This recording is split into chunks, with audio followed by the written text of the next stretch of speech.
Okay, I hope I am audible to all the students who are attending this lecture.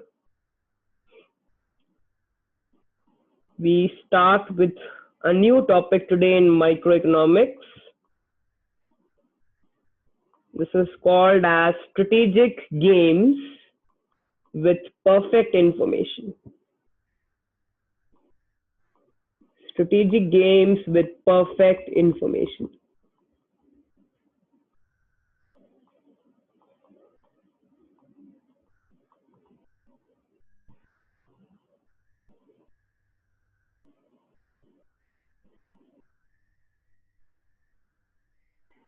So we formally start with game theory.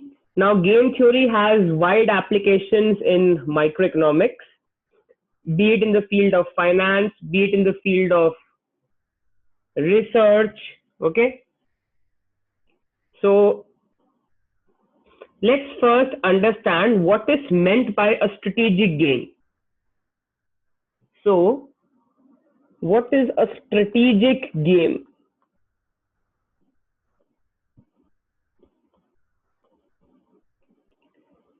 So strategic game is a model of interacting decision makers. It is a model of interacting decision makers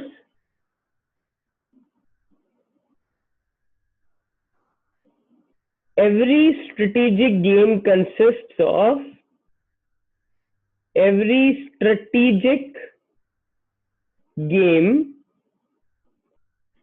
consists of the following.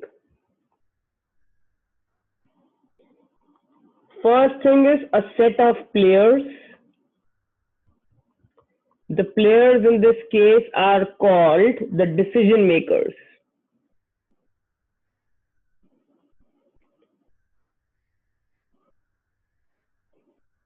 For each player, a set of actions, which we call as the action profile. For each player, a set of actions, and then for each player, preferences over set of actions. Preferences over the set of action profiles.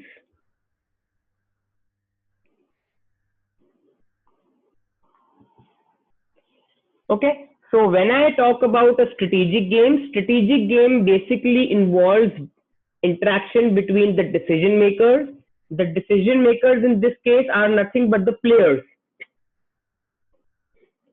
Every player has an action profile. An action profile is a set of actions which can be played by the player in the game. And then every player will also have preferences over its action profile. So for every player, one action may be preferred over the other. So to understand what exactly are components of a strategic game, let us take an example. So let us take the example of a very famous game called the Prisoner's Dilemma. It's called the Prisoner's Dilemma.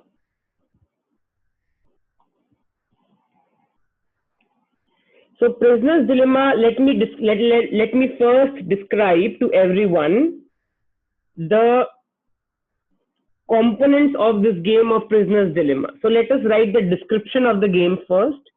So there are two players in this game. One is suspect 1 and another is suspect 2.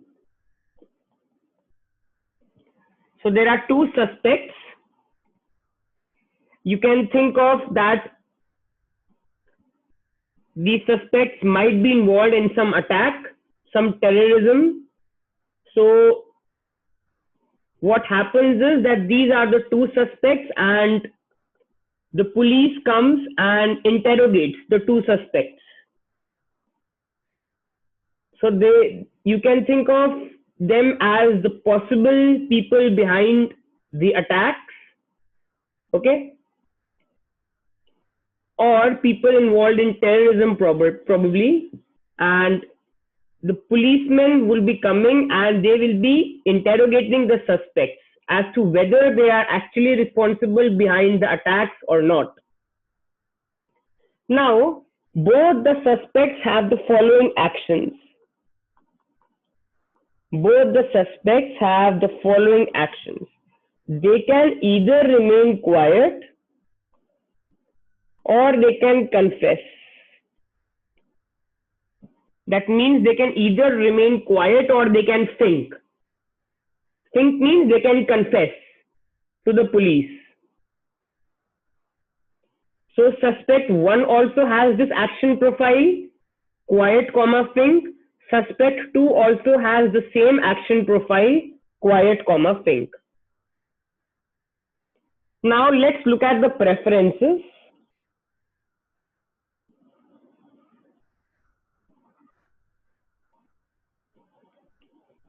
Okay, so first let's look at suspect 1's preferences. So suspect 1's ordering of action profile, suspect 1's ordering of action profile from the best to worst is as follows.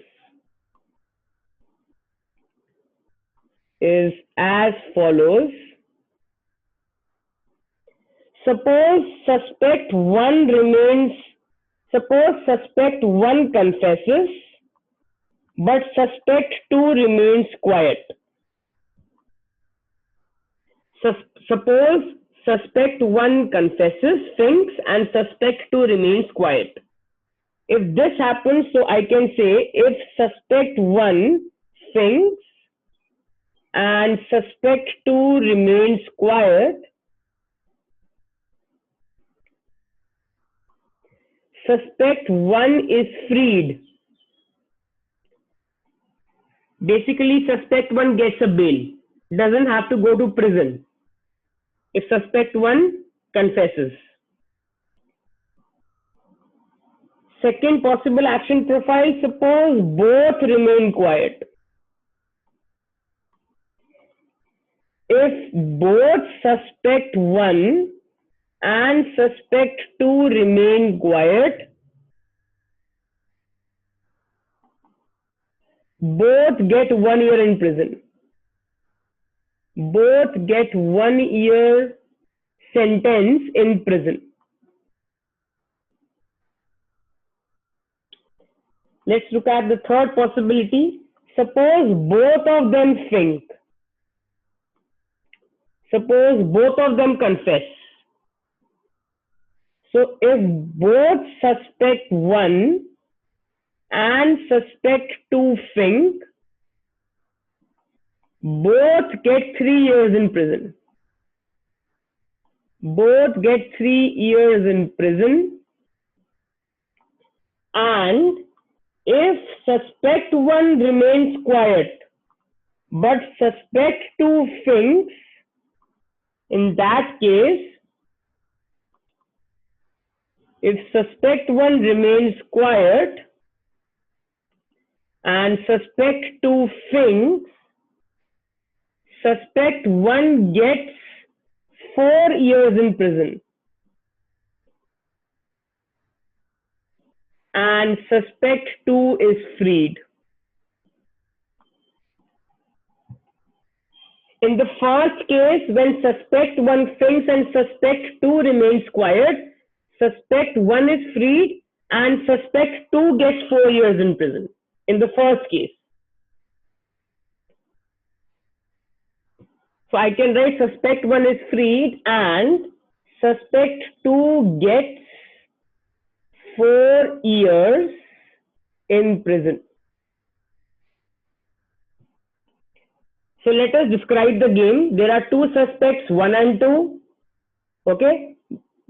They might be responsible for the terrorism or the attacks. The police comes to interrogate them. They have two options. Either they remain quiet when the police is interrogating, or they confess, think. So we have listed suspect one's ordering of action profiles from the best to the worst. So the best action profile for suspect one is think, quiet. If suspect one thinks but suspect two remains quiet, the police will think that suspect two is not saying anything, so suspect two might be responsible. So in that case, since suspect one has already confessed, suspect one is freed, but suspect two gets 4 years in prison. If both of them remain quiet, then both the suspects get 1 year in prison. If both of them confess, both get 3 years in prison. And if one suspect, the first suspect remains quiet, but the second suspect thinks, in that case, the police consider suspect one to be guilty because he is quiet. So he serves 4 years in prison and suspect two is freed. So if you look at the ordering, you will see that utility of suspect one from think, quiet is more than utility of suspect one from quiet, quiet is more than utility of suspect one from think, think is more than utility of suspect one from quiet, think. In case of think, quiet, suspect one is freed. In case of quiet, quiet, suspect one gets 1 year in prison. In case of think, suspect one gets 3 years in prison. In case of quiet, suspect one gets 4 years in prison. So the best action profile for suspect one is think, quiet, followed by quiet, quiet, followed by think, followed by quiet, think. The exactly opposite will happen for suspect two. Exactly the opposite will happen for suspect two. So I can just change a bit suspect twos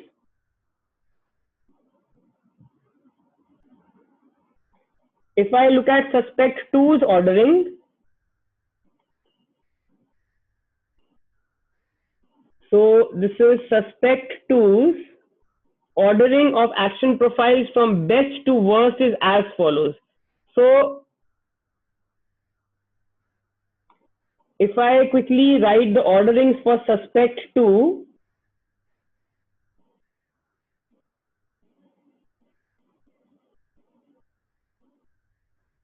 what will suspect two prefer the most? So if I look at the orderings for suspect two, then they are as follows.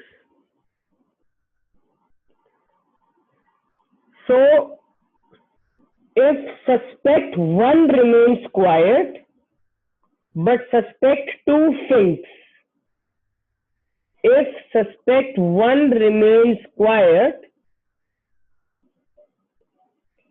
and suspect two thinks, then suspect one gets 4 years in prison.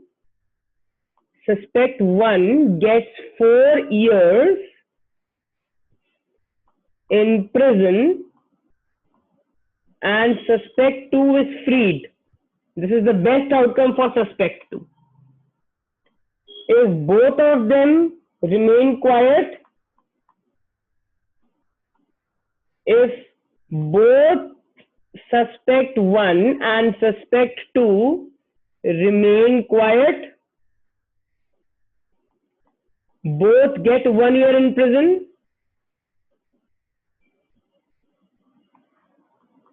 This is the second best action profile for suspect two.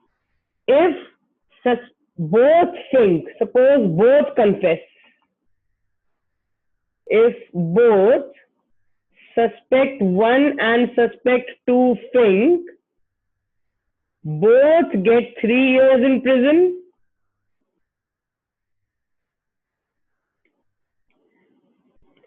And if suspect 1 thinks but suspect 2 remains quiet, if suspect 1 thinks and suspect 2 remains quiet,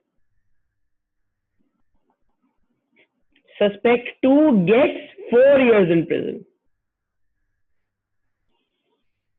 So that means the preference ordering for suspect 2 is quiet think is preferred to quiet is preferred to think is preferred to think quiet. In case of quiet think action profile, suspect 2 is freed. In case of quiet action profile, suspect 2 gets 1 year in prison.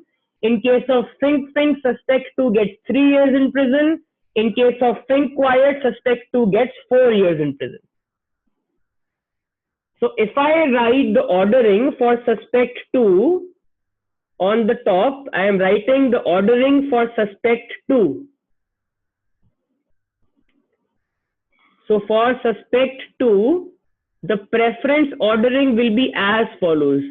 Utility of suspect 2 from quiet think, or I can say the payoff from quiet think will be more than the payoff from quiet,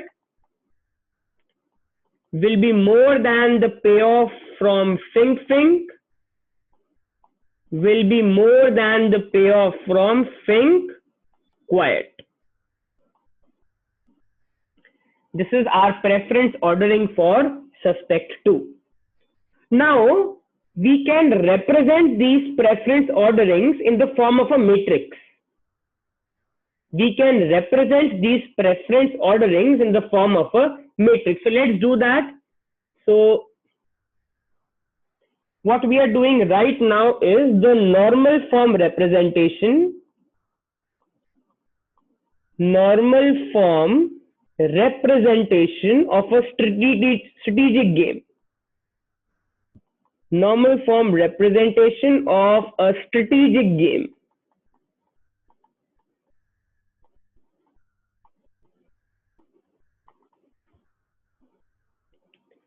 So let's look at the normal form representation. So now the same game, Prisoner's Dilemma.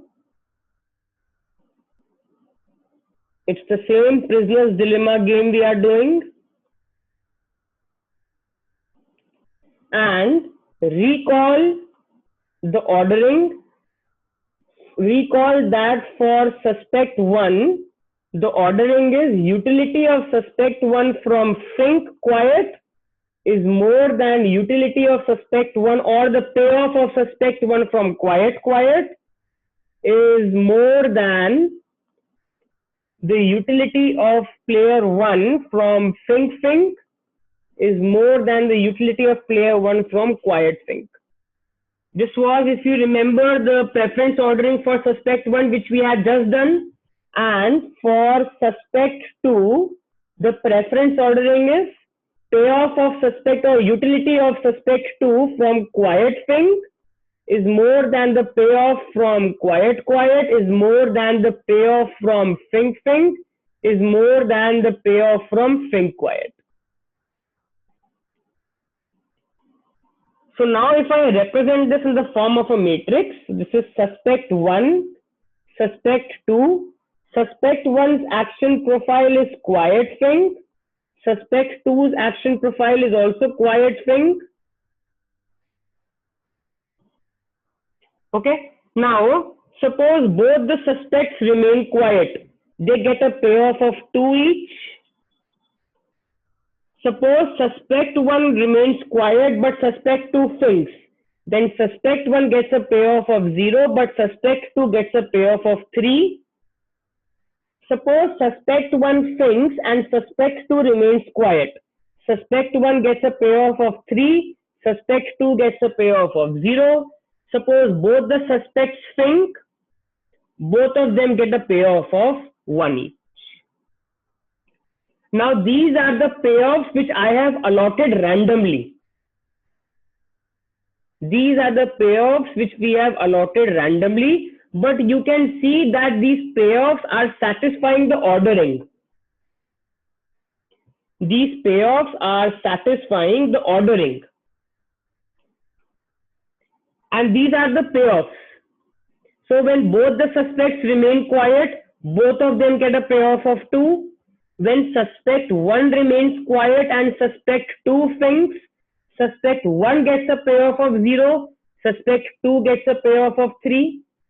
When suspect 1 thinks and suspect 2 remains quiet, suspect 1 gets a payoff of 3, suspect 2 gets a payoff of 0. And when both the suspects think, suspect 1 gets a payoff of 1 and suspect 2 gets a payoff of 1.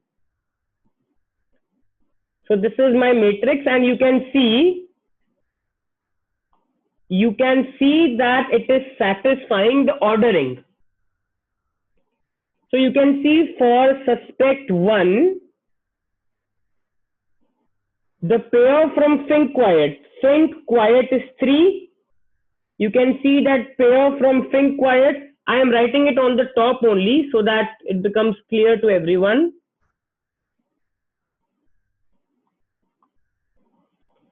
You can see that for suspect 1, we just wrote payoff from think quiet is more than the payoff from quiet is more than the payoff from think is more than the payoff from quiet think. That is something you can see in the matrix also. What is suspect 1's payoff from think quiet? From think quiet, it is 3. Is more than from quiet 2. Is more than from think 1. Is more than the payoff from quiet think, which is 0. So you can see it is satisfying the ordering of preferences for suspect 1. You can see the same thing for suspect 2 also. If you look at the ordering for suspect 2, payoffs of suspect 2 from quiet think should be more than its payoff from quiet, should be more than the payoff from think, should be more than the payoff from think quiet. And you can see it in the matrix, payoff of suspect 2. So I'm erasing these circles. We are done with suspect 1. Let us look at suspect 2. Payoff of suspect 2 from quiet think, which is 3, is more than payoff from quiet, which is 2, more than payoff from think, which is 1, and more than the payoff from think quiet, which is 0. So suspect 1, also remember in the matrix, suspect 1's payoffs are written first, suspect 2's payoffs are written second. So in the ordered pair, which you can see the first payoff, all these payoffs I am ticking are of suspect 1, and all the payoffs which are circled are of suspect 2. So you can see that the matrix which we have drawn is satisfying the preference ordering for both suspect 1 and suspect 2. 3 is more than 2 is more than 1 is more than 0. The ordering is satisfied for both suspect 1 and suspect 2. Also, students, please note that these are payoffs. They are not the years you are serving in prison. So when I say 2, 2, it does not mean that both are serving 2 years in prison. No. When I say 2, 2, it means if both the suspects remain quiet, both of them get a payoff. You can think of payoff as a utility or a benefit. You can think of the payoff as the utility or the benefit you are getting. It is not the years you are serving in prison. So I hope that is understood to all the students. Now, after having done the normal form of this game, let us look at some concepts, where the first concept we can see on our screen called the dominant strategy.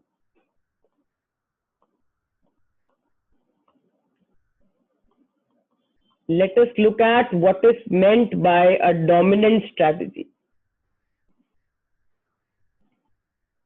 So when one player decides to adopt a strategy, irrespective of the other player's strategy, such a strategy is called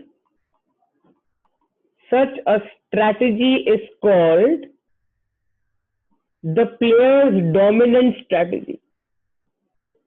Such a strategy is called the player's dominant strategy. So when a player decides to adopt a strategy irrespective of what the other player is doing, it does not matter what the other player is doing. The strategy is adopted irrespective of what the other player has done. That is called as the player's dominant strategy.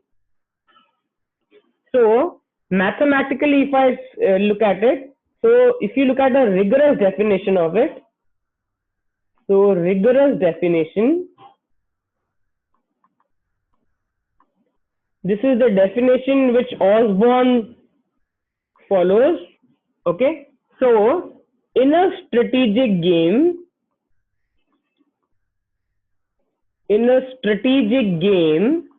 with ordinal preferences,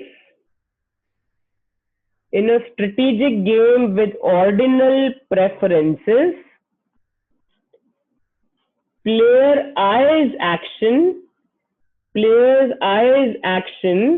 AI double dash strictly dominates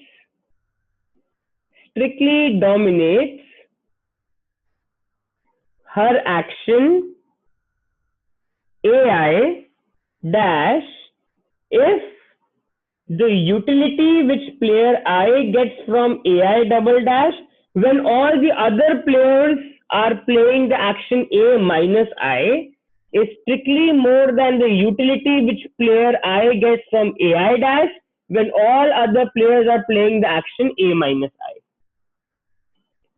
What does A minus I denote? Where A minus I denotes the action profile of all players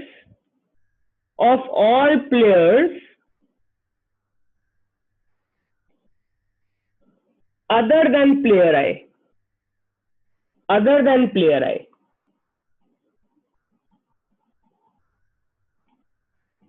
So I say that for player I, AI double dash action will strictly dominate the action AI dash. AI double dash action will strictly dominate the action AI dash if the utility player I gets from AI double dash when all other players are playing the action A minus I is strictly more than the utility which player I gets from AI dash when all other players are playing the action A minus I. So I can say that AI double dash will strictly dominate the action AI dash if the utility player I gets from AI double dash is more than the utility player I gets from AI dash when all other players are playing the action A minus I. So both the definitions are correct. This is a very easy definition. This is more rigorous in terms of mathematical approach. Okay. So I am quickly revising with you the concept of dominant strategy. When one player decides to adopt a strategy irrespective of what the other player is doing, that strategy is called the player's dominant strategy. Mathematically, it means that in a strategic game with ordinal preferences means preferences can be ranked. Ordinal preferences means you can rank them, and this is what we have done in Prisoner's Dilemma game. we have ranked the preferences. So in a strategic game with ordinal preferences, we say that player I's action AI double dash will strictly dominate her action AI dash if the utility player I gets from AI double dash when all other players are playing the action A minus I is strictly more than the utility player I gets from AI dash when all other players are playing the action A minus I. This was strict domination because we had a strict inequality. Now let's do another thing. Let's do weak domination. So what is meant by weak domination? So our next concept, weak domination. So we say in a strategic game with ordinal preferences,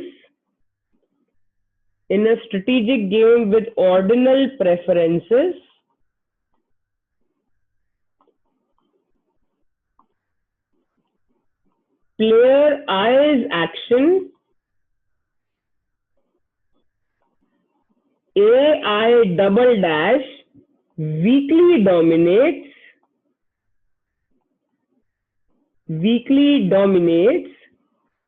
her action AI dash if the utility player I gets from AI double dash when all other players are playing the action A minus I is greater than equal to utility player I gets from AI dash when all other players are playing the action A minus I. So now we have a weak inequality. In case of strict domination, we were having a strict inequality. But in case of weak domination, we say that AI double dash weakly dominates the action AI dash if utility which player I gets from AI double dash when all other players are playing the action A minus I is greater than or equal to utility which the player I gets from AI dash when all other players are playing the action A minus I. Okay, so I can say if this happens for every list A minus I of other players' actions,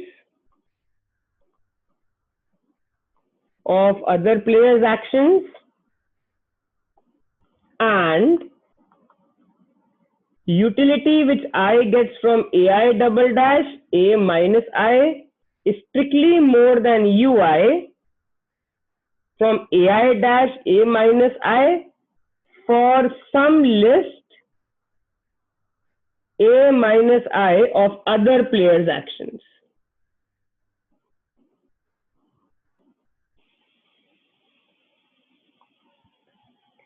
So what is meant by weak domination? I am again repeating it. It simply means that for some actions A minus I, this will happen. For some actions of A minus I, this will happen. That means for some list of A minus I, UI from AI double dash will be greater than equal to UI from AI dash. And for some list of A minus I, UI from AI double dash will be strictly greater than UI from AI dash. Guys, very easy.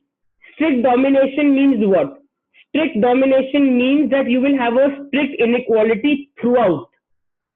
Weak domination means that sometimes you will have a strict inequality, sometimes you will have a weak inequality. So very simple. When I talk about strict domination, you will have a strict inequality for all values of A minus I. So I can write a note to make it more clear. When we talk of strict domination,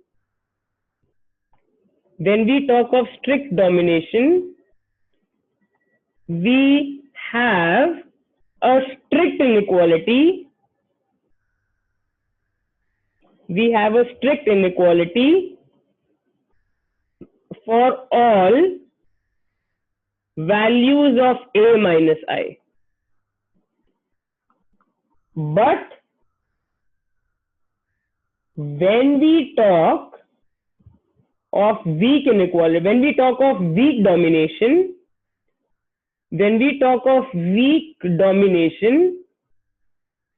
we have a weak inequality.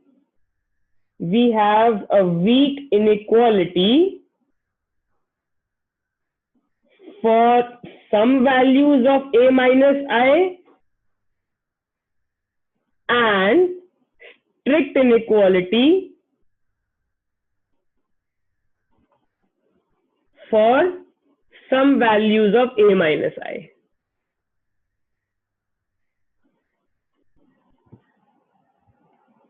So when we talk about strict inequality, when we talk about strict domination, we will always have a strict inequality for all values of a minus I. When we talk of weak domination, we have a weak inequality for some values of a minus I and strict inequality for some values of a minus I. So I hope all the students are clear with this. Now, the last thing we do today and then we stop. Let us find the dominant strategy for prisoner's dilemma game. Let us find the dominant strategy for prisoner's dilemma game.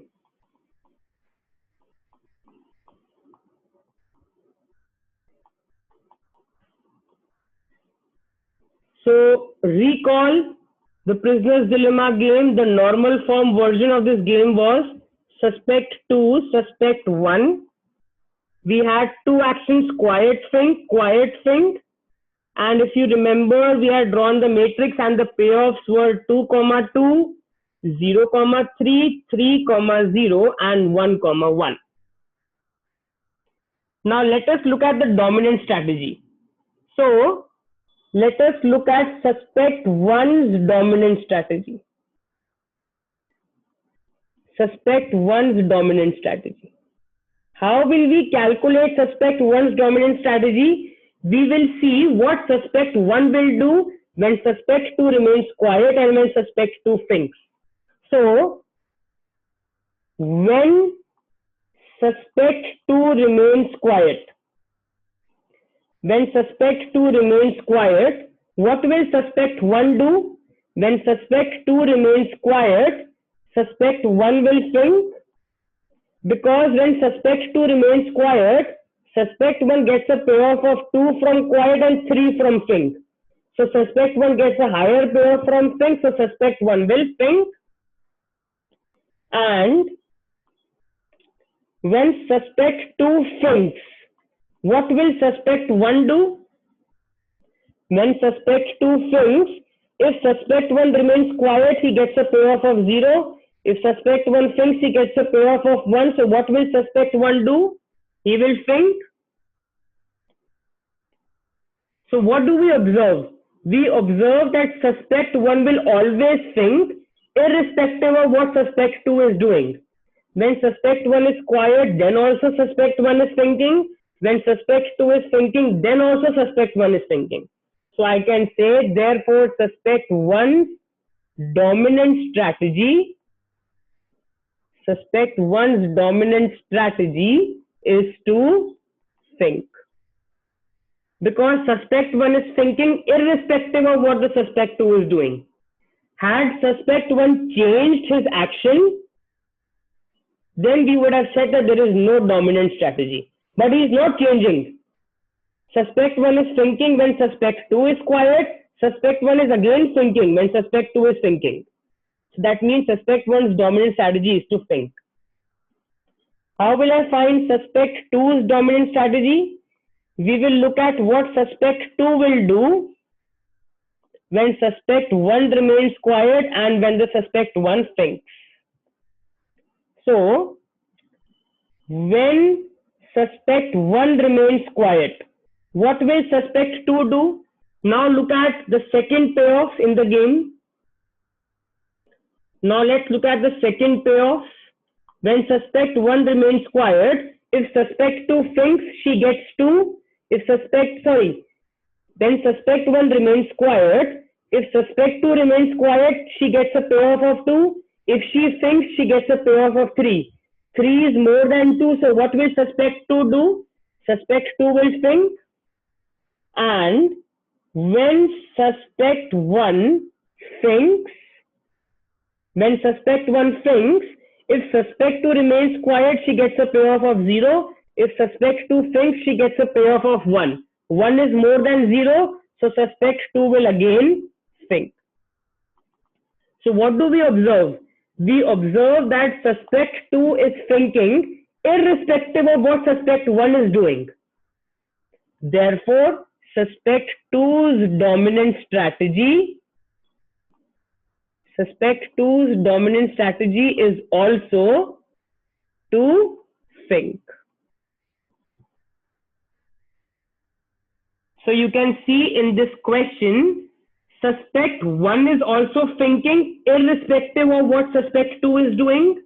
Suspect 2 is also thinking irrespective of what suspect 1 is doing. That means if I conclude, so my conclusion is for both the players in the prisoner's dilemma game,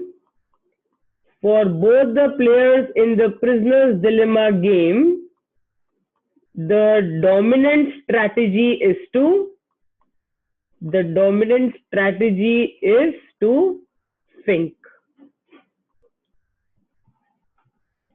So think is the dominant strategy of both the players. So this is where I stop in the lecture today. What we have done in this lecture is the concept of strategic game, the components of strategic game. We have taken an example of prisoner's dilemma. We have done the concept of dominant strategy of a player. Within dominant strategy, we have done the concept of strict domination, where you have a strict inequality throughout. And we have done the case of weak domination, where sometimes we have a weak inequality for some actions, and for some actions of all the other players, we have a strict inequality. Then we have found out the dominant strategy in the case of prisoner's dilemma game. And we have found out that in case of prisoner's dilemma game, the dominant strategy is for both the players to think, because both the players are thinking irrespective of what the other player is doing. So this is where I stop. Any doubts, you can feel free to call me, or you can mail your doubts to me at divineschoolofelconomics@gmail.com.